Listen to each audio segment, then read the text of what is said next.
네, 우리 하나님 말씀 빌립보서 보겠습니다. 빌립보서 3장 10절에서 16절까지 우리 교독하겠습니다. 빌립보서 3장 10절에서 16절입니다. 내가 그리스도와 그 부활의 권능과 그 고난에 참여함을 알려하여 그의 죽으심을 본받아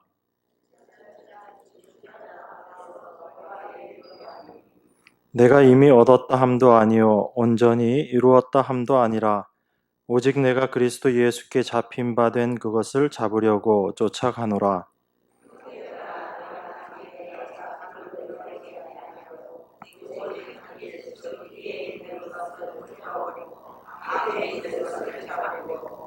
표대를 향하여 그리스도 예수 안에서 하나님이 위에서 부르신 부름의 상을 위하여 쫓아가노라.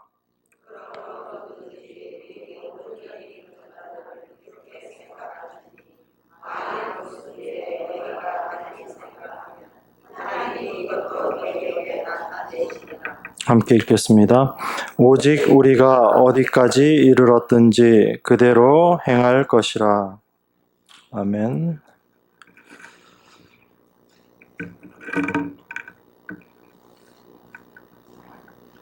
오늘 10절 말씀이 내가 그리스도와 그 부활의 권능과 그 고난에 참여함을 알려하여 그의 죽으심을 본받아 이렇게 이야기하고 있습니다. 10절 내용만 단순하게 우리가 생각을 하면 우리가 그리스도를 알고 그 부활의 권능을 알고 또 그 고난에 참여함을 알기 위해서는 그의 죽으심을 본받아야지 된다라는 그 말씀이지요. 그래서 우리 그리스도인들의 하나님의 자녀로서의 삶이 무엇인가 우리들이 많은 생각들을 하지만 사실 우리가 생각하는 그런 생각과 많이 다르다라는 것을 우리가 좀 주의해야지 됩니다. 왜냐하면 우리는 항상 무엇을 해야지 되고 또 어떤 결과물들을 드러내고 그런 것들을 생각하면서 우리의 행위라는 것에 늘 이렇게 생각을 둘 수밖에 없습니다. 그게 여러분 이상하다고 생각하실 필요는 없어요. 사실 그게 너무 당연한 거거든요. 우리는 당연히 눈에 보이는 것들에 집중할 수밖에 없고 눈에 보이지 않는 것은 그냥 없는 것이다 라고 생각할 수밖에 없습니다. 우리가 보이지 않는 것을 보이는 것처럼 살아갈 수 있는 것은 우리의 실력이 절대 아니거든요. 그래서 우리가 말씀을 보면서도 제일 먼저 말씀을 보면 딱 우리 안에 들어지는 생각은 뭐냐면 우리 눈에 보이는 것들로 판단되어지고 분별되어지는 것들이 우선 이렇게 눈으로 가는 겁니다. 그래서 성경을 보면서도 여러분들 항상 어떤 그 내용들이 많이 들어오게 되냐면 뭐 이것을 해라, 어떻게 해라라는 그런 행함의 명령의 말씀들이 여러분들에게 먼저 이렇게 다가오는 거예요. 그걸 떠나서 어떤 좀 추상적인 내용들, 예수님을 믿어라 라는 그런 또 주님을 바라봐라 이런 말씀들은 사실 이렇게 쉽게 여러분 마음에 딱 와닿지가 않죠. 여러분 우리가 주님을 바라봐야지 된다라고 이야기하는데 주님 바라보는 게 어떤 거죠? 여러분 말로 표현하기가 좀 어렵죠. 그런데 우리가 신앙생활 하면서 맞아 주님 바라보는 게 이런 것이었어 라는 그런 어떤 여러분 안에 내적인 그런 체험들 또 여러분들 안에 이렇게 드는 생각들은 분명히 있습니다. 그렇지만 우리가 주님을 바라봐라 라고 이야기하는 것보다 여러분들에게 어떤 행위를 이야기하면서 이것을 해라 라고 이야기할 때 여러분들은 오히려 더 편안함을 느끼는 거예요. 성경을 보면서도 그래서 여러분들은 늘 그런 것 위주로 이렇게 생각을 하죠. 말씀을 보면서 이것을 행해라 저것을 행해라 하면 우리는 거기에 먼저 우리의 마음이 가는 겁니다. 그런데 우리가 곰곰이 생각해 보면 그렇게 우리의 마음이 가지만 실제 명령하십시오. 제가 그거 지키겠습니다. 라는 그런 마음으로 우리가 말씀을 보지만 어때요? 실제 여러분들이 그것 이루어내던가요? 아니면 못 이루어내던가요? 잘 안 되죠, 사실은. 쉽지 않습니다. 그래서 우리 스스로 많이 수고도 해보고 애를 써보고 하지만 그런 시간들을 통해서 우리가 조금씩 알아가는 거예요. 하나님께서 이 말씀을 통해서 우리에게 무엇을 하라, 하지 말라의 이 명령의 말씀들은 우리가 그것을 지켜내느냐, 지켜내지 않느냐에 사실 하나님은 크게 관심이 없으신 거예요. 그럼 여러분들 속으로 그래 이제 내가 편안한 마음으로 이제 말씀 봐도 되겠다, 여러분 이렇게 생각하실 수 있겠지만 또 우리 안에 계신 성령이 우리를 또 그렇게 끌고 가지는 않으세요. 중요한 건 뭐냐면 여러분 스스로 내가 이것을 할 수 있다, 내가 지켜낼 수 있다, 하나님의 말씀을 내가 이루어낼 수 있다라고 생각하면서 여러분들이 여러분 스스로에 대해서 믿음을 갖게 되는 것, 이걸 성경은 아니다라고 이야기하면서 그것을 여러분 안에 밝히 드러내시기를 원하시는 거예요. 그래서 그 성경에 나와 있는 이런 명령의 말씀들이 사실은 그것을 지켜내고 지켜내지 않고 그것에 중요성이 있는 것이 아니고 그 말씀을 통해서 나라는 존재가 어떤 존재인가 그것을 먼저 아는 것이 중요합니다. 외국 고사성어를 써서 좀 그렇지만 지피지기면 백전백승이다 그러죠. 적을 알고 나를 알면 무조건 이긴다. 어쨌든 중요한 건 뭐죠? 적을 몰라도 나를 알아야지 되는데 나를 모르면 아무것도 못하는 거예요. 우리 인간이 그 아담과 하와의 범죄로 말미암아 타락해 버렸는데 우린 타락했다, 죄 가운데 빠졌다, 우리가 죄인이 되었다라고 그렇게 이야기하는데 그것은 성경의 관점에서 그렇게 이야기하는 거예요. 세상의 관점에서는 그게 어떤 모습인가 하면 내가 주인이 되어서 내가 자주적인 삶을 살고 내가 남들에게 피해 끼치지 않고 내 능력으로 나의 삶을 일구어 나가는 것, 그런 모습이 사실은 세상에서 바라보고 있는 인간의 모습이에요. 그런데 그러한 모습을 성경에서는 뭐라고 이야기하냐면 자기가 주인이 되어서 자기 스스로 자기의 삶을 개척해 나가려는 그 모습, 그것이 바로 죄다라고 이야기를 하는 겁니다. 도무지 세상의 생각과 성경의 이야기가 맞지 않는 거죠. 왜 그렇게 이야기할 수밖에 없는가라는 것을 우리가 알아야지 됩니다. 성경은 우리 인간을 하나님의 피조물이라고 이야기하거든요. 그럼 피조물이라는 것은 창조주에 의해서 만들어졌다라는 이야기입니다. 그러면 그 만들어진 피조물이 해야 될 일, 그리고 그 만들어진 목적, 이것은 누구만이 알고 있는가? 그것을 만드신 분만 알고 있는 거예요. 그 만드신 분만 알고 있는 그 목적을 향해서 가야지 되는 것이 피조물인 우리들의 삶의 모습이거든요. 그래서 그 삶의 모습을 살아가야지 되는 것이 우리 인간인데 사탄이 인류의 조상에게 들어와서 유혹을 한 거죠. 어떻게 하나님 뜻대로 하나님 원대로 그렇게만 살아가느냐, 줏대도 없이 너도 충분히 하나님처럼 될 수 있는 존재다라고 아담과 하와를 꼬신 거죠. 유혹한 거예요. 그 속임수에 넘어가 버린 인간이 자기 스스로가 이제 하나님이 되었다, 하나님처럼 모든 것을 판단할 수 있는 그런 지각과 또 능력을 가졌다라고 생각하게 되는 거죠. 그래서 인간 스스로 이제 선악을 판단하게 된 겁니다. 그래서 내가 생각하기에 옳은 것, 이것이 선이고 내가 생각하기에 옳지 않은 것, 이것이 악이다. 스스로 선악을 판단하면서 살아가는 거예요. 그런데 중요한 문제가 있습니다. 그 문제가 뭐냐면 인간이 선악을 판단할 수는 있는데 중요한 것은 그 선을 행할 능력이 없다라는 거예요. 그것을 우리가 알지 못하는 겁니다. 내가 그것을 이루어낼 수 없다면 무엇이 선이냐, 무엇이 악이냐라는 것 자체를 구분하는 것이 의미가 없어진다는 이야기예요. 그러니까 선악 자체가 틀렸다라는 이야기가 아니고 우리가 그렇게 선악을 판단하는 것 자체는 그 선악을 판단함으로 말미암아 우리가 선한 곳으로 갈 수 있어야 하는데 그렇게 갈 수 없기 때문에 우리의 선악 구별이라는 것은 아무 의미가 없는 것이 되는 것이고, 우리가 선하다라고 판단하는 것조차도 사실은 하나님 앞에서 그것이 과연 선한 것인가에 또 다른 문제가 생길 수 있다라는 거죠. 이미 타락해버린 죄인, 인간은 죄가 이 안에 들어옴으로 말미암아 하나님의 영원한 생명에서 끊어져 버린 상태가 되어버리거든요. 하나님만이 영원한 생명을 갖고 계신 분이고, 하나님만이 그 안에 모든 것들을 풍족하게 갖고 계신 분이에요.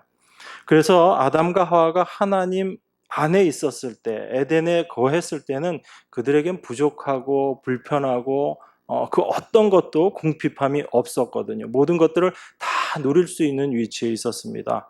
그런데 아담과 하와가 범죄함으로 말미암아 하나님과 죄로 말미암아 하나님과 단절되어 버린 거죠. 영원한 생명의 근원인 하나님에게서 떨어져 나가 버린 거예요. 이전에는 그냥 하나님에게 붙어 있었기 때문에 아담과 하와에게 필요한 모든 것들이 하나님으로부터 공급이 되었죠. 그런데 이 아담과 하와가 하나님으로부터 끊어져 버림으로 말미암아 이제 자기 스스로 자기의 생명을 유지해야지 되는 거예요.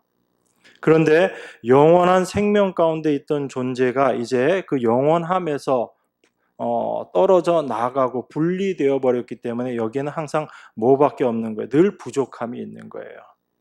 그래서 우리 인간이 자기 자신만을 위해서 살아갈 수밖에 없는 존재가 되었다라는 것은 바로 참 생명이신 하나님에게서 떨어져 나옴으로 말미암아 그 모습이 되어진 거예요. 그것이 우리 인간의 본질, 인간의 본성이라는 겁니다. 그런데 인간이 어떠한지를 알지 못하면 끊임없이 자기 자신에게 속는 거예요. 그래서 말씀을 보면서도 내가 이거 할 수 있다라고 생각하고 내가 할 수 있는 것, 이것을 자꾸 찾아가면서 자기 스스로 자기의 위상들을 쌓아 올라가는 것이고 자기를 더 굳건히 하기 위해서 수고하고 애쓰는 거죠. 이 모든 것들이 자기의 본질이 어떠한지 그것을 알지 못하기 때문에 우리 인간들이 이 세상을 살면서 수고하고 있는 모든 노력이다라는 것을 우리가 알 수 있는 겁니다. 그래서 참 하나님을 아는 지식은 우리 스스로 절대로 알 수가 없어요. 깨달을 수가 없는 겁니다. 우리 안에 참 하나님을 아는 지식이 없기 때문에, 우리 안에서 그것을 만들어낼 수 없기 때문에, 그래서 하나님을 아는 지식이라는 것은 하나님께서 우리에게 가르쳐 주셔야지만 알 수 있는 거예요. 그걸 성경에서는 계시다라고 그렇게 이야기하는 겁니다. 그래서 우리가 하나님을 안다라는 것은 하나님이 우리에게 은혜를 주시지 않으면 절대로 알 수 없다라는 것이에요. 그래서 우리가 신앙생활 한다라는 건 사실 그런 거예요. 우리가 이제 하나님으로부터 은혜를 받았으니까 그 은혜 보답하기 위해서 우리가 열심히 수고하고 노력해서 하나님께 영광 올려드리는 일을 우리가 뭔가를 한다라는, 그것은 지극히 자기의 본질이 어떠한지를 모르는 인간 측면에서 생각하는 생각일 수밖에 없습니다. 오히려 신앙생활이라는 것은 점점 그 삶의 연륜이 쌓여져 갈수록 나라는 존재가 어떠한 존재인가를 점점 더 알아가는 거예요. 그래서 감추어져 있던 나의 본질을 점점 발견하게 되고, 그 나를 알아가면 알아갈수록 나라는 존재가 결코 내가 의지할 만한, 내가 신뢰를 둘 만한 그런 존재가 아니구나라는 것을 알아가는 거죠. 내가 그것을 알아갈 때 우리 안에 자연스럽게 드러나게 되는 것이 뭐냐면 예수님을 의지하게 되는 마음이에요. 하나님을 의지하는 마음이 생기는 겁니다. 그걸 성경에서는 믿음이다라고 이야기를 하는 거예요. 그러니까 사실 그 믿음이라는 것도 하나님께서 우리 안에 들어오셔서 우리의 본질이 어떠한지를 보여주시지 않으면 그 믿음의 모습이 드러날 수 없는 거죠. 믿음으로 우리가 나아갈 수 없는 거죠. 그래서 이 믿음이 하나님의 선물일 수밖에 없다라고 이야기하는 겁니다. 그렇지 않고 우리 안에서 생겨나는 것, 그런 부분들은 사실 우리의 신념이다라고 생각할 수 있어요. 또 한편으로 우리의 종교성이다 이렇게 생각할 수 있는 부분들입니다. 근데 우리가 그런 부분에서 자꾸 혼돈을 하는 거예요. 그래서 내가 열심으로 해서 믿어야지 하는 그런 신념을 우리가 믿음이다라고 그렇게 오해하기도 하고, 그것을 붙잡고 그걸 실제화시키려고 애를 쓰는 거예요. 그러니까 안 믿겨지니까 어떻게 해요? 눈에 보이는 행함이라는 것들을 자꾸 강조할 수밖에 없어요. 왜 그렇게 되냐면 내 안에 믿음이 내 안에서 분명한 확신으로 작용하지 못하기 때문에 내 안에 생겨나지 않는 이 확신을 스스로 갖기 위해서 자꾸 어떤 행함이라는 걸 만들어내는 거예요. 그래서 주일날 예배 안 빠지고 열심히 참석하는 것, 그래서 주일 성수 잘하는 자기 모습을 보면서 내 안에 믿음이 있으니까 내가 이렇게 주일 성수 잘하는 것이지, 그렇게 생각하고요. 내가 헌금 열심히 하는 그 모습을 통해서 내가 믿음이 있으니까 이렇게 하는 것이지, 그 믿음이라는 것과 행함이라는 것들을 자꾸 그런 의미에서 같이 연결을 시키려고 하는 겁니다. 그래서 우리 인간 안에, 그 죄된 본성 안에 자연스럽게 들어가 있는 것이 그런 행위를 통해서 자기의 믿음을 드러내려고 하고 자기의 믿음 있음을 스스로 인정하려고 하는 그 본질이 그 안에 숨어 있는 거예요. 그러니까 우리가 하나님 말씀을 보면서 무엇을 한다, 하지 않는다라는 것을 보면 1차적으로 우리는 그 말씀을 통해서 우리 자신이 어떤 모습인가, 어떠한 존재인가, 그것을 먼저 깨닫는 것이 중요합니다. 그리고 나면 내 안에서 이제 그 일들을 행하시는 분이 있어요. 그것이 내가 이제 할 수 없습니다라는 것을 알게 될 때 우리는 이제 의지하게 되는 거지요. 아이들이 그런 모습들을 많이 보이죠. 특히 한 4살, 5살, 유치원 때 정도 애들까지가 이제 많이 그럽니다. 자기 실력이 어느 정도 되는지 잘 모르죠. 자기가 할 수 있는 능력이 어느 정도 되는지 잘 몰라요. 그래서 아빠가 장난감, 조립 장난감 이런 거 하나 사갖고 오면 애들이 어떻게 해요? 자기가 하겠다고 막 덤비잖아요. 그죠? 하면서 어떻게 하죠? 잘 만드나요? 못 만드나요? 못하죠. 다 망궈놓고 아빠가 제대로 할 수 있게끔만 망가뜨려 놓으면 좋은데 그렇게 할 수도 없게 아주 망가뜨려 놓는 경우도 많아요. 근데 어쨌든 아이들이 자기가 하겠다고 막 하는 이유는 뭐예요? 그 안에 내가 그거 할 수 있다라는 그 마음이 안에 있는 거예요.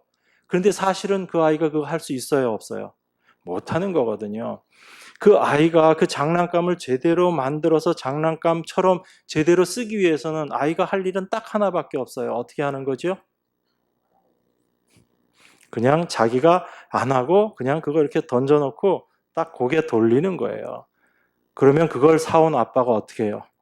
내가 이 녀석을 위해서 이 장난감을 사왔는데 얘가 이거 장난감 안 만들면 어떻게 해요? 아빠가 만들어줘야죠. 만들어주고 그 장난감을 제대로 쓸 수 있게끔 해주는 거예요. 그게 부모가 하는 일이거든요. 그게 우리와 부모와 자식 간의 모습에서도 우리가 그런 것들을 발견할 수 있습니다. 아이는 빨리 자기가 못한다는 걸 알고 내려놔야지 돼요. 거기서 손을 떼면 그때 아버지가 그 일들을 해주는 겁니다. 하나님께서 우리 안에서 행하시는 일이 바로 그런 모습이거든요.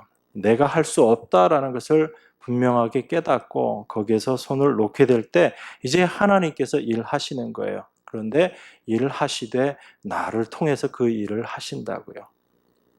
그때 우리 안에 분명하게 경험되어지는 것이 있습니다.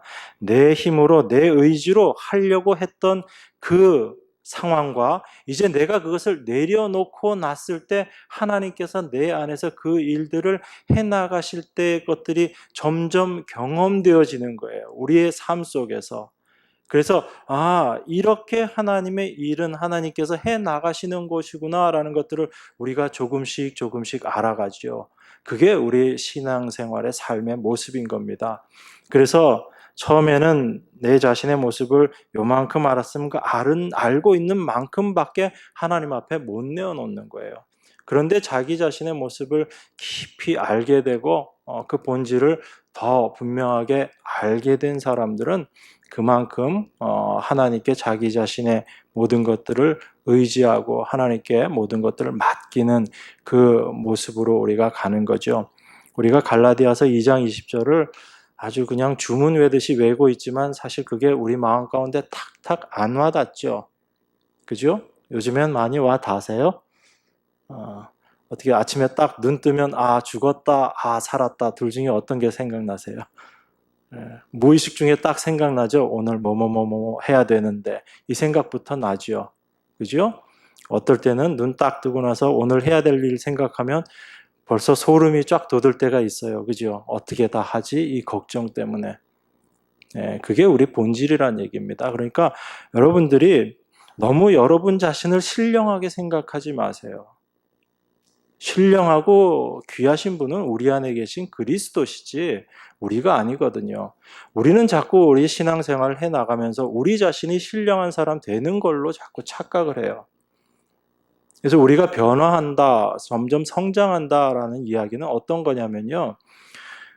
여러분 자체가 이전보다 더 나아지고 더 변화해서 더 좋은 사람, 더 성숙한 사람이 된다라는 그런 의미가 성장이 아니고 성경에서 이야기하는 원래 성장의 의미라는 것은 나는 원래 쓸모없는 그런 죽은 존재였는데 그 죄 자체였는데 예전엔 내가 그 모습을 조금밖에 몰랐어요. 그런데 점점 내가 신앙생활을 하면서 그런 내 모습을 점점 알아가는 거예요. 그러니까 나의 모습은 어떻게 되는 거예요? 이전보다 더 좋은 모습이 되는 거예요? 더 사실은 더 죄악의 모습, 더 안 좋은 모습으로 드러나는 거예요. 나의 모습은 그렇게 드러나는 거예요. 그런데 내 모습이 그렇게 드러나는 만큼 내 안에서 내가 하나님께 맡기는 부분들이 점점 많아지죠. 그러면 주님께서 내 안에서 일하시는 것이 더 많아지는 거예요. 그렇게 되어지는 모습 속에서 그냥 우리가 객관적으로 볼 때 우리가 점점 더 좋아졌다, 점점 우리가 나아졌다라고 이야기를 하는 거지 우리 본성 자체, 본질 자체가 나아지는 게 아니라고요. 이 육을 입고 있는 한은 이 본질 자체는 끝까지 이 죄의 본성은 남아있는 거예요. 그것을 우리가 알면 알수록 이것이 최종적으로 이미 우리가 이론적으로 다 알고 있거든요. 십자가에서 이미 이것은 다 해결된 것이다. 이미 우리는 죽은 것이다 라는 걸 알 수 있지만 여전히 우리가 그것을 실제로 믿음으로 화합하지 못하기 때문에 우리가 그 안에 사실은 평안함을 누리지 못하고 그걸 충분히 누리지 못하는 것 뿐이죠. 근데 문득문득 우리들의 삶 가운데 하나님께서 그거 보여주시잖아요. 넌 이미 십자가에 죽은 자야 라는 걸 우리에게 보여주실 때 우리가 수고하고 애쓰려던 것들을 내려놓게 되지요. 그죠? 그래서 신앙생활을 해나가면서 성숙이라는 것은 그런 의미예요. 내가 이전보다 더 좋아지고 더 나아진다는 의미라기보다는 나의 본질을 점점 더 알아감으로 말미암아 내 안에 계신 그리스도가 내 안에서 더 많이 드러나시고 더 풍성해진다라는 의미에서의 성숙이라는 겁니다. 그러니까 우리는 어떻게 돼요? 점점 쇠하는 것이고 우리 안에 계신 그리스도가 점점 더 풍성해지는 그 모습이 성경에서 이야기하는 성장이라고 이야기하는 겁니다. 그러니까 우리가 그런 의미에서 방향성을 분명히 알고 있어야지 돼요. 그렇지 않으면 우리의 어떤 노력들로 그런 것들을 이루어내려고 하는 그런 착각 속에 빠질 수가 있다라는 겁니다. 그것이 우리가 특별히 바울 서신서를 통해서 그런 부분들을 우리가 많이 확인할 수 있는 거죠. 바울이 이렇게 이야기합니다. 내가 그리스도와 그 부활의 권능과 그 고난에 참여함을 알려하여 그의 죽으심을 본받아 어찌하든지 죽은 자 가운데서 부활에 이르려 하노니. 사도 바울이 이야기 목적하는 바 그게 뭐냐면 내가 그리스도를 안 것, 그리고 부활의 권능을 아는 것, 그리고 그 고난에 참여함을 아는 것이라고 이렇게 이야기를 하죠. 그런데 그것이 무엇을 통해서 지금 이루어진다고 사도 바울이 이야기하는 거죠? 10절에서 보니까 그의 죽으심을 본받아 이루어지는 것이다 라고 이야기합니다. 그러면 예수님의 죽으심을 본받아 우리 안에서 그리스도를 알아가는 것과 그 부활의 권능이 무엇인지 그리고 그 고난의 참여함이 무엇인지를 우리가 알아간다라는 얘기예요. 여기서 고난에 참여한다라는 이 표현은 우리가 어떤 고난 가운데 직접 들어간다의 그런 직접적인 의미도 있지만 이것은 교제라는 의미도 있습니다. 그리스도와의 교제, 그런 의미도 같이 포함이 되는 거예요. 그런데 그 모든 것들이 무엇을 통해서 이루어지게 되는가 하면 그의 죽으심을 본받아 되어지는 것이다 라고 지금 이야기하고 있지요. 그 죽으심, 예수 그리스도의 죽으심, 바로 십자가를 이야기하는 거거든요. 그러면 우리가 그리스도를 올바로 아는 것, 그리고 그 부활의 권능을 올바로 알고 그 부활의 권능 가운데 우리가 거하는 것, 그리고 참 고난 가운데, 예수 그리스도의 고난 가운데 참여하게 되는 것, 이 모든 것들이 예수님의 죽으심을 본받음과 같이 우리 자신의 죽음을 통해서 우리에게 경험되어지고 깨달아진다라는 이야기예요. 우리가 열심히 성경을 연구하고 그렇게 해서 그리스도가 어떤 분이다 이렇게 알아가는 게 사실은 아니다라는 이야기예요. 물론 저희도 열심히 성경 공부합니다. 그렇게 해서 여러분들에게 이 성경의 말씀을 여러분 요 머리까지는 저희들이 전달을 해드려요. 그런데 그 여러분들에게 전달되어진 그 성경의 지식, 그 내용들이 여러분 안에 실제화되기 위해서는 하나님께서 여러분 가운데 역사하셔야지만 되는 부분이거든요. 예. 그래서 사실은 말씀을 전하는 자로서 가끔 느끼는 무력감이 있습니다. 뭐냐면 아무리 얘기해도 도무지 못 알아들을 때. 못 알아듣는다는 게 여러분들을 무시한다는 차원의 그런 게 아니고 내 힘으로는 도무지 그것을 할 수 없다라는 걸 느낄 때 그래요. 제가 아무리 열심히 준비하고 스스로 막 묵상하고 제 체험 가운데 경험 가운데 되어진 부분들을 말씀을 전해도 그 전하면서 제 안에 느껴지는 공허함이 뭐냐면 주님이 역사 안 하시면 도무지 이거는 안 되는 일인데 라는 그런 생각이 제 안에 들 때가 있어요. 그래서 말씀을 전할 때도 늘 그런 마음이 있습니다. 내가 주님의 도구로, 통로로 쓰여지는 것이지 내 실력, 내 능력으로 말씀 전하는 거 아니지라는 그 생각을 늘 족이 있을 때 하는 거예요. 저기서 기도하면서 늘 그 기도하는 거예요.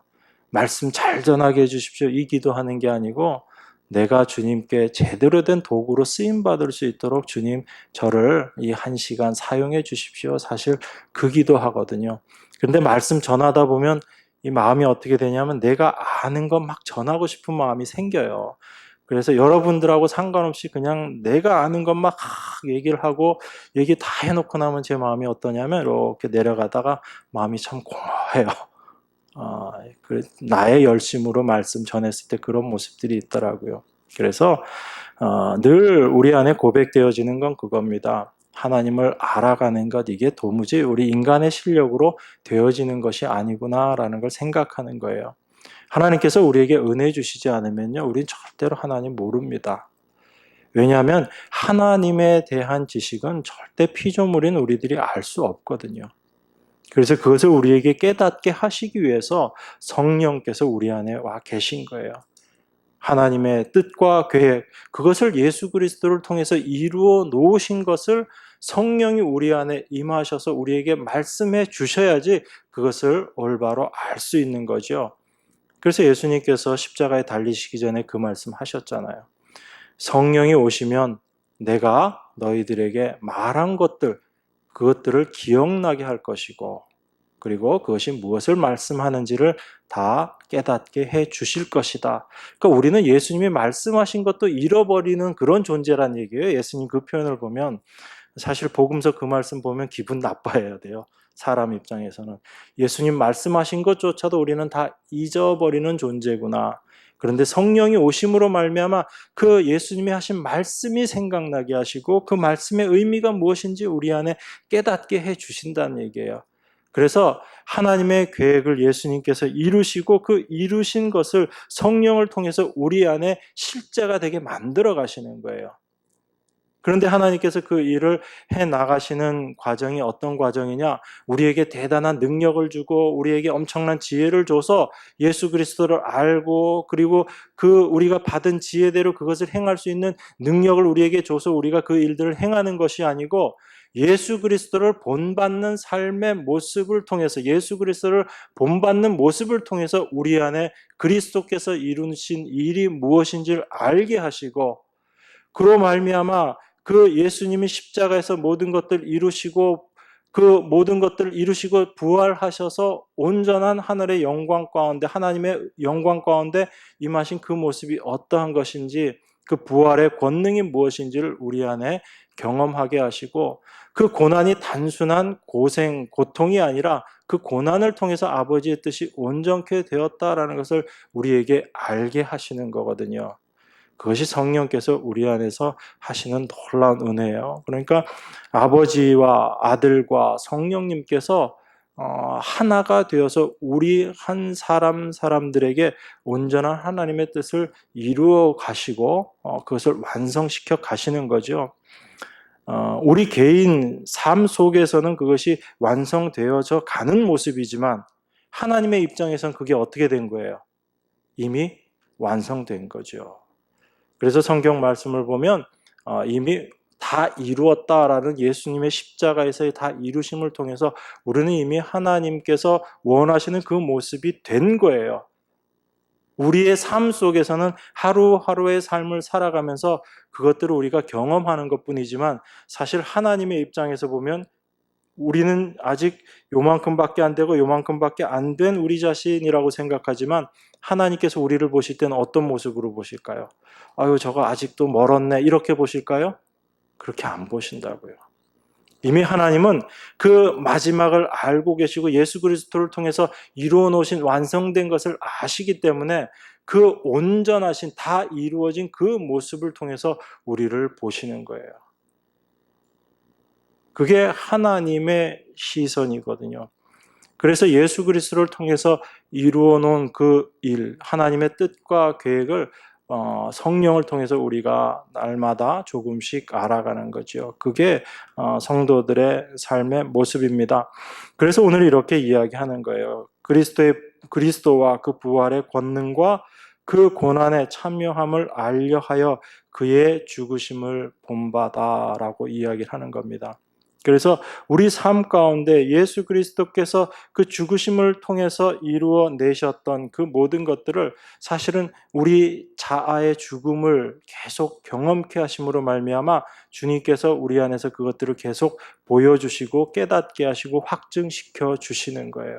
그것이 성도의 삶의 모습입니다. 그래서 사도가 이렇게 이야기하는 거예요.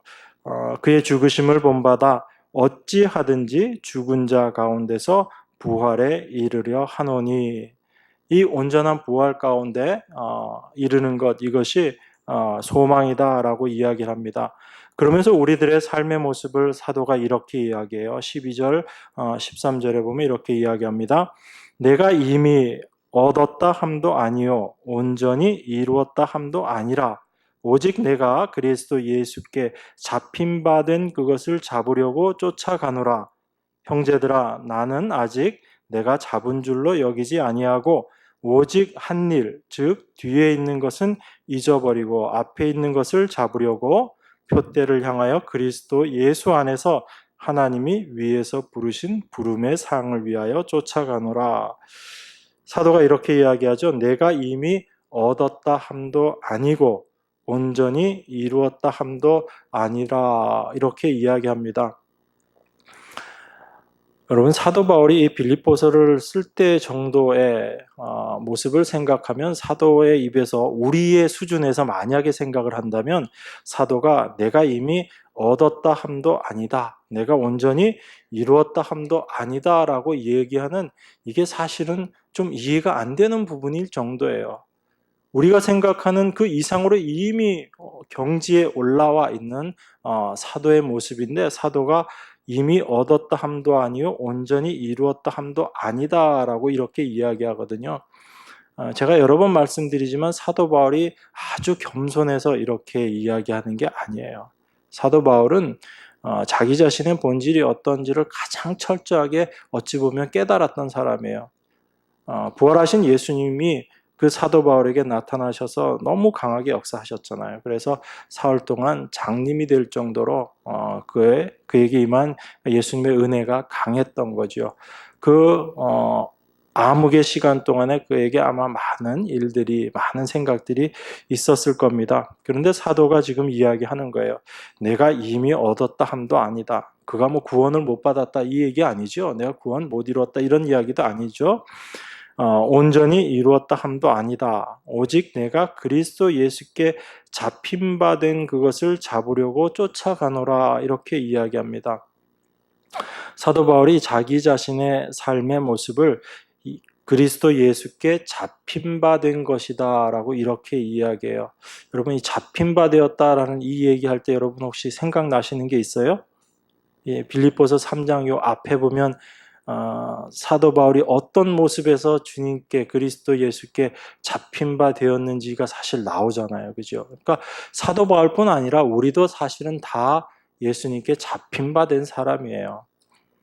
아닌데요, 목사님. 저는 제가 교회 나오기로 맘먹고 교회 나와서 열심히 신앙생활하고 있는 사람인데요. 여러분 혹시 이렇게 생각할 수 있습니다. 혹시 그러세요? 그런데 우리 중에 그 누구도 자기 스스로 하나님을 믿고 신앙을 가질 수 있는 사람 없거든요. 하나님께서 열심히 자기 인생 살아가고 있는 사람을 딱 붙잡고 하나님께로부터 돌이켜 버린 거예요. 그래서 그리스도인들의 삶이라는 것은 다 하나님께로부터 잡힌 바 된 삶을 사는 사람이에요. 사도 바울이 자기 자신의 모습이 대표적인 모습이었잖아요. 그죠? 여러분 잘 아시기 때문에 제가 똑같이 다시 반복하진 않지만 어쨌든 예수 믿는 사람들 핍박하고 그 사람들 붙잡으려고, 그죠? 예수 믿는 사람들 붙잡아서 죽이려고 그 사람들 붙잡으러 가고 있었던 사도 바울에게 부활하신 주님이 나타나서 사도 바울을 어떻게 하셨어요? 예수 믿는 사람 붙잡으러 가던 사울을 예수님께서 붙잡으셔가지고, 그죠? 열심히 이렇게 가고 있는 사울을 예수님께서 딱 붙잡아가지고 완전히 방향을 돌려버린 거잖아요. 그래서 그 사울이 바울이 돼버린 거잖아요. 사도 바울이 지금 그거 이야기하고 있는 거예요.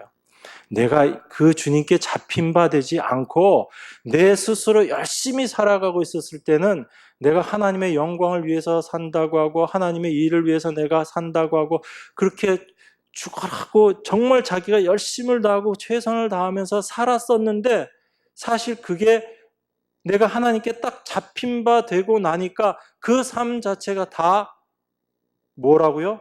배설물이라고. 그거 다 아니었다라고 이야기를 하는 거예요. 그러니까 자기의 열심도 아니고요. 자기가 하나님을 사랑하는 줄 알고 열심히 행했던 그 모든 것들도 아니고 자기가 쌓아놨던 그 지식들도 아무것도 아니고 자기의 사회적 지위 그 어떤 것들도 그리스도께 잡힌 바 되었을 때는 그것들이 다 배설물이라는 얘기예요. 필요 없다는 얘기입니다. 오히려 갖고 있으면 냄새만 나는 거예요. 여러분 그거 이거 나 귀하니까 이거 맨날 갖고 다닐래 그러면서 가방에 넣어 갖고 다니시는 분 없잖아요. 그죠? 이게 다 버려야 되는 거잖아요. 냄새 나니까. 바울이 지금 그렇게 얘기하는 거예요. 자기가 이전에 그렇게 갖고 있었던 그 귀하다고 생각했던 그 모든 것들이 그리스도께 잡힌 바 되고 나니까 이젠 그것들이 정말 내가 버려야 될 것, 내가 갖고 있으면 이건 냄새 나는 것밖에 안 되는 그런 배설물이다라고 이야기를 하는 겁니다. 그래서 오히려 그게 그냥 배설물 정도가 아니고 그게 오히려 나한테는 해가 되는 것이다. 이렇게 얘기하는 거예요. 그래서 3장 8절에 이렇게 얘기하잖아요. 또한 모든 것을 해로 여기면 내 주 그리스도 예수를 아는 지식이 가장 고상함을 인함이라 이렇게 이야기하죠. 배설물 정도가 아니고 해다라고 이야기를 하는 거예요. 인간의 생각 위에 쌓아졌던 그 모든 것들은 아담 안에 있었던 그 모든 것들은 우리에게 해가 되는 것이다 라고 그렇게 바울이 이야기하는 겁니다. 그래서 자기가 자기 뜻대로 살아가고 있을 때 나름 자기는 열심을 내고 살아간다라고 생각하고 이렇게 하는 것이 하나님을 잘 섬기는 것이다 라고 생각하고 있었는데 하나님께 딱 잡힌 바 되고 나니까 이제 아는 거예요. 이것만큼 귀한 게 없구나. 그전에는 하나님 일을 한다고 자기가 얼마나 수고했겠어요. 그죠?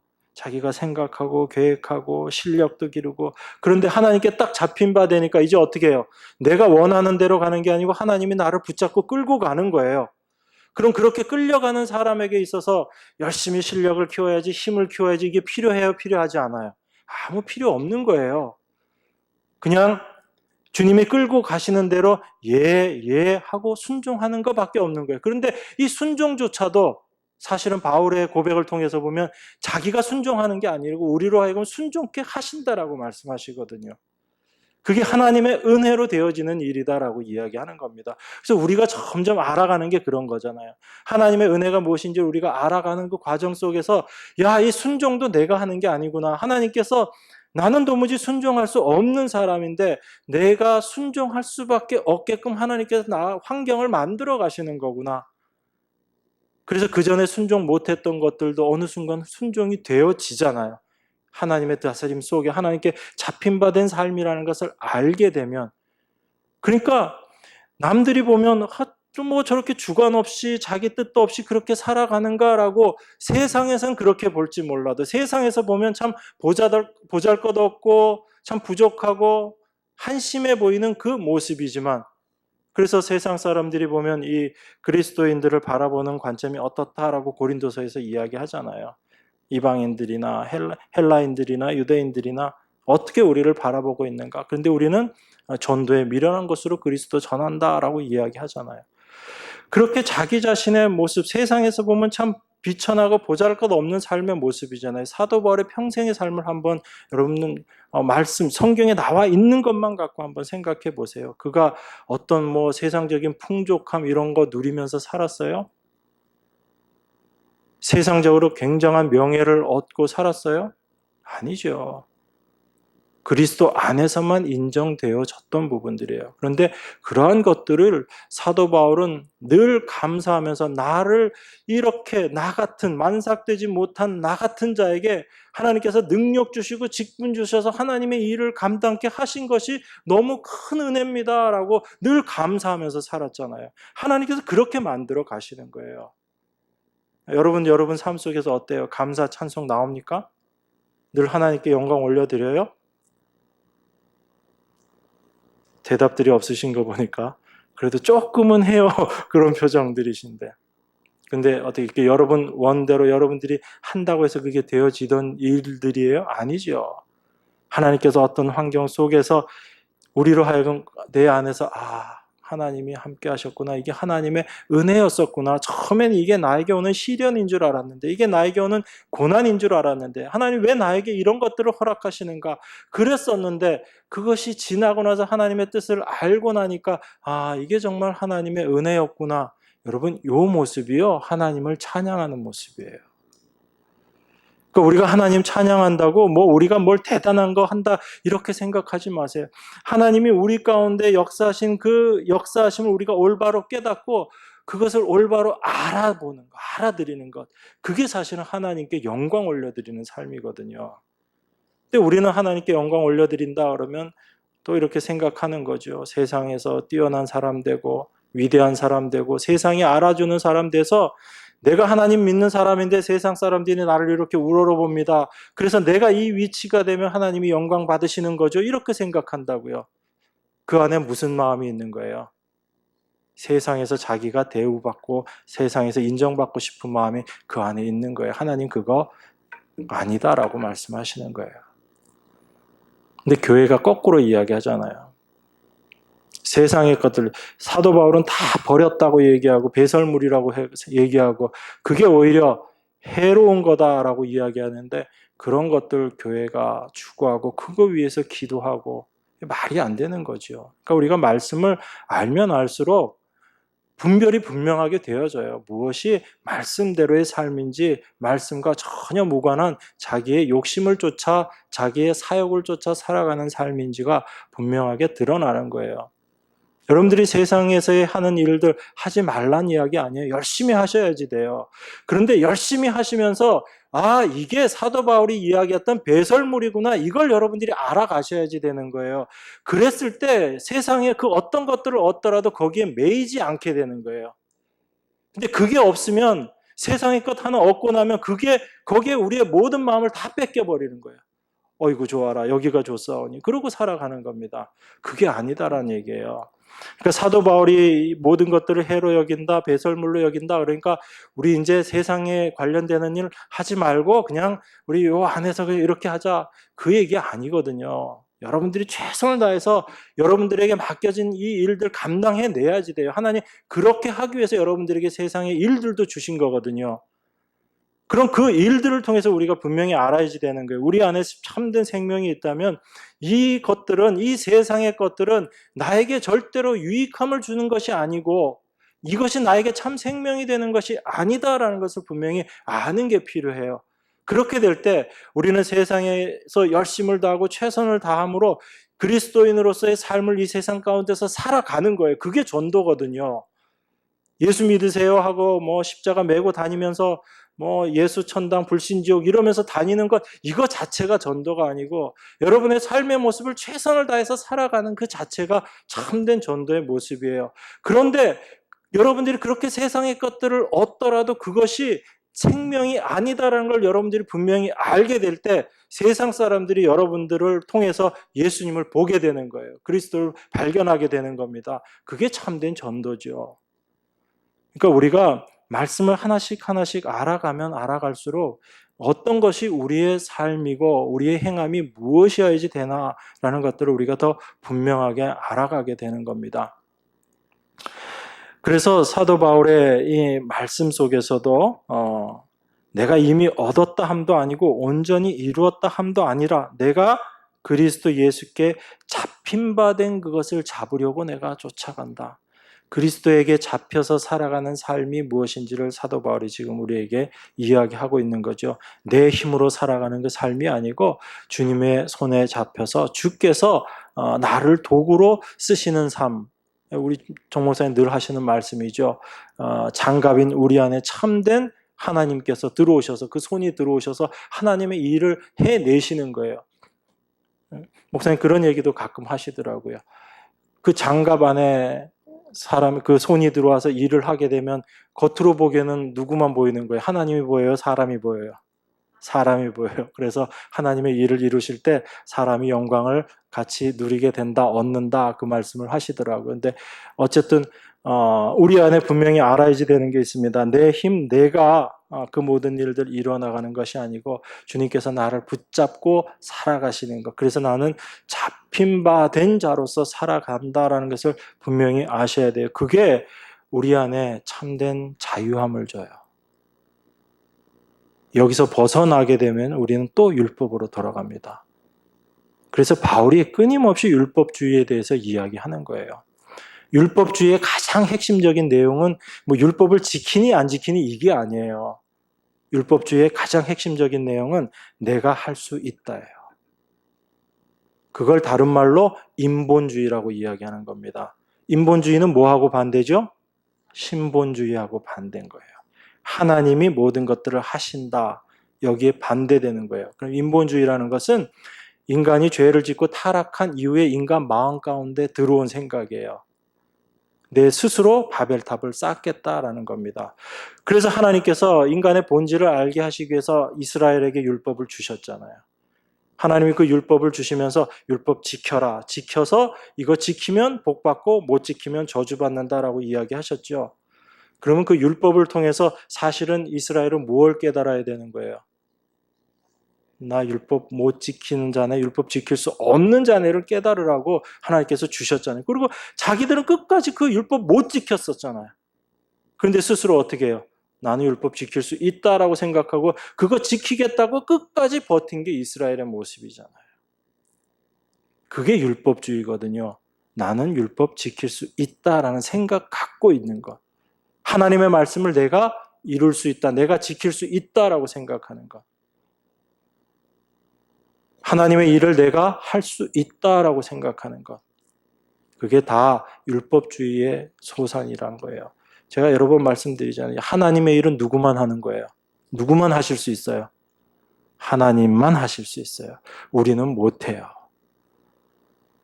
하나님의 일을 하나님께서 해 나가실 때 우리가 도구로 쓰임 받는 거예요. 그게 은혜죠.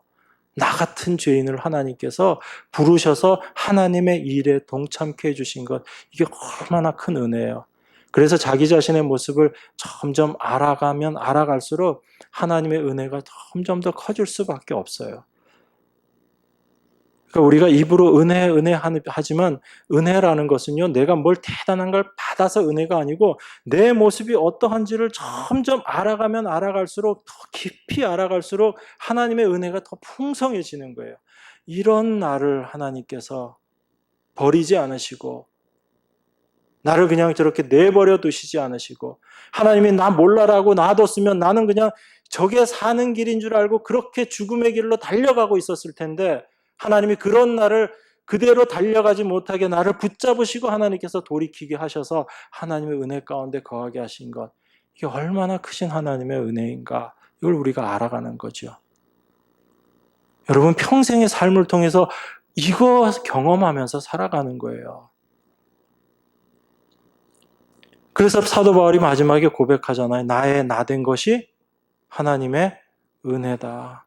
입 바른 소리가 아니라고요. 자기가 거의 죽는 위치, 자기가 죽었다라고 생각하고 그런 고난과 환란 가운데 있었지만 그 모든 일들이 결국은 자기 자신을 의지하지 않고 하나님만 의지하게끔 하시려는 하나님의 뜻이었다라고 바울이 고백하잖아요. 그러면 그 순간, 그때까지도 사도 바울 한 마음 한쪽에서는 자기 자신을 붙잡고 자기 자신을 의지하고 있었던 마음이 있었다라는 거 아니에요. 하나님은 그것조차도 깨트려 버리시기 위해서 사도 바울이 거의 이제 죽었구나라는 생각이 들 정도의 그런 환난 가운데로 집어넣으셨다는 거예요.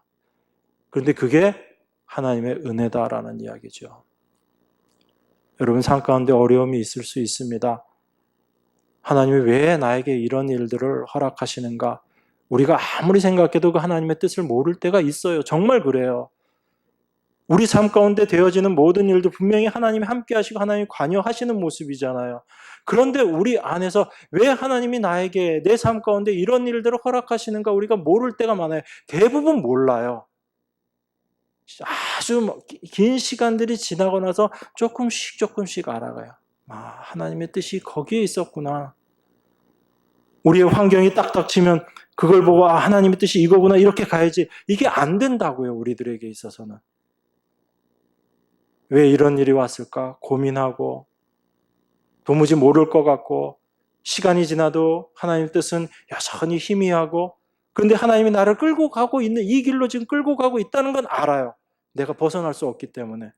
그래서 그냥 끌려가고 순종하는 모습으로 끌려가고는 있지만 하나님의 뜻은 잘 모를 때가 많거든요. 그런데 그 안에서 우리가 하나님께서 우리 안에 믿음을 주시는 거예요. 이 길이 맞다. 이 길이 내가 너를 지금 끌고 가고 인도하고 있는 길이다. 이걸 하나님께서 우리 안에 믿음으로 주시잖아요. 그래서 그 길 속에서 힘들고 어렵지만 주님을 발견하게 되고 그 안에서 소망을 갖게 되고 주님이 나와 함께 하시는구나 라는 것을 알아가는 거죠. 우리가 그 로마서 8장 28절에 나와 있는 그 말씀을 자주 인용을 합니다. 여러분, 로마서 8장 28절에 보면 여러분들이 아주 좋아하시는 말씀이 있죠. 우리가 알거니와 하나님을 사랑하는 자, 곧 그 뜻대로 부르심을 입은 자들에게는 모든 것이 합력하여 선을 이루느니라. 부르심을 입은 자들에게는 모든 것이 합력하여 선을 이룬다라고 이야기하죠. 우리가 생각하는 좋은 일, 나쁜 일, 어떤 일들, 결국은 하나님께서는 그 모든 것들을 통해서 선이라는 것은 하나님만이 선이시잖아요. 하나님의 뜻을 이루어내시는 것이 선이시거든요. 그렇게 해서 하나님께서 그것들을 이루어내신다고요. 하나님을 사랑하는 자, 곧 그 뜻대로 부르심을 입은 자들에게는 모든 것이 합력하여 선을 이루느니라 라고 이야기해요. 그런데 그 이루어내는 선이 무엇인가? 그게 사실 29절 30절에 나와 있는 거거든요. 29절이 이렇게 이야기합니다. 로마서 8장 29절이 하나님이 미리 아신 자들로 또한 그 아들의 형상을 본받게 하기 위하여 미리 정하셨으니 이는 그로 많은 형제 중에서 맏아들이 되게 하려 하심이라. 하나님께서 선을 이루시는데 모든 것들을 합력해서 선을 이루어내시는 하나님이신데 하나님이 이루어내시는 그 선이 무엇인가 하면 우리로 하여금 그 아들 예수 그리스도의 형상을 본받게 하신다라고 얘기해요. 쉽게 얘기해서 예수 그리스도화 되게 하겠다라는 말씀이죠. 그래서 우리를 예수 그리스도가 맏아들이 되게 하시겠다는 얘기는 우리들 하나님께서 우리를 부르셔서 하나님의 그 선하신 뜻으로 말미암아 우리가 하나님의 아들들 다 되게 만드셔야지 되는 거죠. 그래야지 예수가 맏아들이 되는 거잖아요. 그죠? 우리가 하나님의 아들들이 안 되면 예수님은 그냥 외아들로 남아 있어야지 돼요. 근데 예수님이 맏아들이 되시기 위해서는 우리가 다 하나님의 아들의 위치까지 되어야지 된다고요. 그런데 그 일을 누가 하신대요? 하나님께서 그 일을 이루어내신다고 이야기하잖아요. 그러니까 우리 안에 예수 주시기 위해서 하나님께서 그 일들을 해나가신다는 이야기예요. 로마서 8장의 이 말씀은. 우리가 예수 그리스도의 형상을 만들어낼 수 없다고요. 우리가 그리스도를 본받아서 그 형상을 우리 스스로 만들어낼 수 없다고. 중요한 건 하나님께서 그 일을 나가신다는 얘기예요. 그래서 이 말씀이 우리 안에서 확실하게 믿음으로 받아들여질 때 우리 안에 자유함이 있는 거예요. 지금 내 모습이 어떠한가? 여기에 우리에 매이면 안 돼요. 우리는 늘 내 모습 보고 실망하고 좌절하죠. 하나님이 우리의 본질이 어떠한지를 보여주시는 것은 그것을 통해서 주님께로 가라는 이야기거든요. 거기에 좌절하고 나는 왜 이럴까 이게 아니다라는 얘기예요. 그리고 우리는 무엇을 봐야 돼요? 나의 이 본질에 매여 있는 것이 아니고 하나님께서 나를 보시는 그 모습으로 나를 볼 줄 알아야 돼. 그게 믿음이거든요. 우리 눈에는 분명히 지금 아닌 것 같지만 믿음은 바라는 것들의 실상이요. 하나님께서 이미 예수 그리스도를 통해서 이루어 놓으신 그 실상이 말씀으로 우리에게 지금 말씀하실 때 그것이 내 안에 분명하게 받아들여지게 되는 것. 그게 믿음이잖아요. 그러니까 하나님의 약속의 말씀이 지금 나에게 이미 이루어진 것으로 우리가 여기고 담대하게 나아가는 거죠. 그렇지 않으면 우리가 어떻게 신앙생활을 하겠어요? 하나님이 이루어 놓으신 그 모든 것들 보면서도 여전히 실수하고 실패하는 게 우리들의 모습인데 거기에 매이지 않고 우리가 담대하게 나아갈 수 있는 것은 우리 안에 그 믿음으로 함께 하시기 때문에 그래요. 그래서 그 하나님의 말씀, 온전하신 말씀이 우리 안에 믿음으로 받아들여질 때 우리 안에 그 어떤 두려움이 없는 거예요. 그래서 참된 평안 가운데 우리가 거할 수 있는 거죠. 그것이 하나님께서 우리에게 이미 쏟아부어 주신 거예요. 우리에게 이미 허락하신 것들이라고요. 그것을 우리가 올바로 깨닫고 그 안에 거하게 되는 것. 이 하나님의 축복을 우리가 온전히 누리는 것인데 이게 하나님께 영광 올려드리는 삶이란 얘기예요. 어떤 다른 모습이 아니라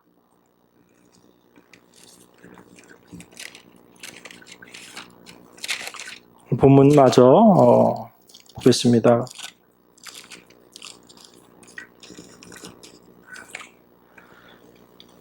자, 그래서 사도가 이렇게 이야기합니다. 14절부터 16절까지 읽겠습니다. 표대를 향하여 그리스도 예수 안에서 하나님이 위에서 부르신 부름의 상을 위하여 쫓아가노라.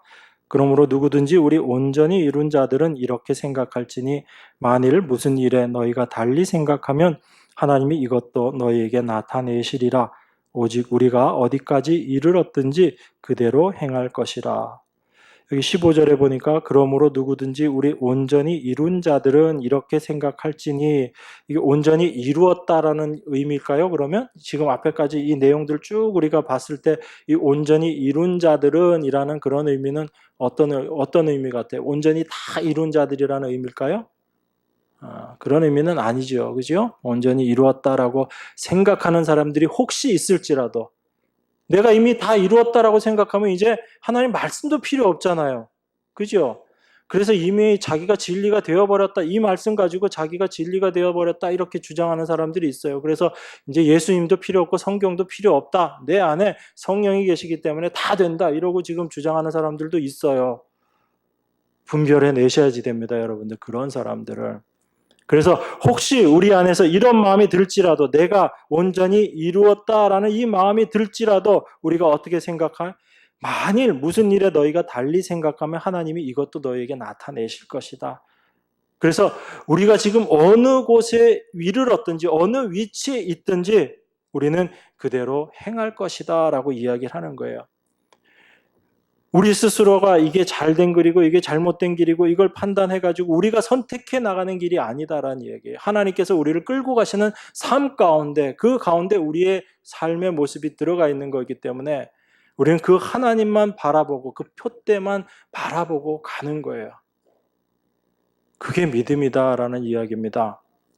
지금 여러분 삶 가운데 지금 현재 모습이 어떠하더라도 거기에 매이지 말라는 이야기예요. 오직 주님만 바라보고 그 생명의 길로 나아가라는 겁니다. 이게 사도 바울이 자기의 경험 속에서 너무나 분명하게 확증되어진 부분이거든요.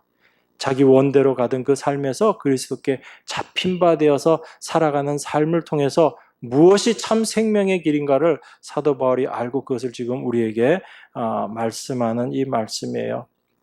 그래서 우리 안에 참된 소망이 무엇인가? 표대를 향하여 14절 표대를 향하여 그리스도 예수 안에서 하나님이 위에서 부르신 부름의 상을 위하여 쫓아가노라. 이 우리를 부르실 때 그 부르심 안에 상이 이미 포함이 되어 있다는 이야기죠. 그죠? 그 상은 바로 예수 그리스도란 얘기예요. 하나님이 우리를 부르실 때 이미 그 부르심 안에 우리에게 온전하게 주어질 상조차도 다 하나님께서 함께 예비하시고 우리를 부르셨어요. 그래서 부르심을 받은 자는 당연히 그 상에 포함이 되는 겁니다. 그래서 우리가 그 소망 가지고 주님 다시 오심을 고대하면서 소망하면서 우리가 살아가는 거죠. 이게 그리스도인의 삶의 모습이에요.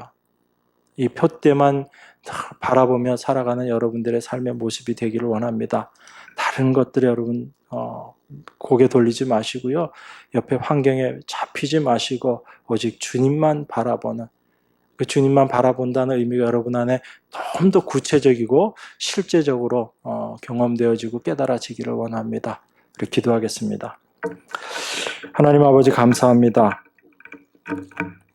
우리의 모든 삶 가운데 하나님 은혜로 함께 하시고 오직 주께서 우리를 부르시고 그 부르심 안에 온전함을 다 이루어 놓으시는 줄 믿습니다. 우리의 믿음으로 그 모든 것들을 바라보게 하시고 지금 우리의 모습에 좌절하지 않게 하시며 우리 안에서 그 모든 것들을 완성시키시고 또한 그것을 우리 삶 가운데 경험케 하시는 믿음의 주, 온전케 하시는 예수 그리스도를 바라보는 그 믿음들이 저희들 가운데 있도록 하나님 은혜로 함께하여 주시옵소서. 특별히 고개 숙인 당신의 백성들 주님께서 기억하시며 그 마음 가운데 참 그리스도의 마음으로 충만케 하셔서 날마다 예수 그리스도의 십자가만을 자랑하는 귀한 은혜의 삶이 될 수 있도록 축복하여 주시옵소서. 십자가에서 이 모든 것들 이루시며 우리를 위해서 지금도 하나님 보좌 우편에서 간구하고 계시는 귀하신 예수 그리스도 이름으로 기도드리옵나이다. 아멘.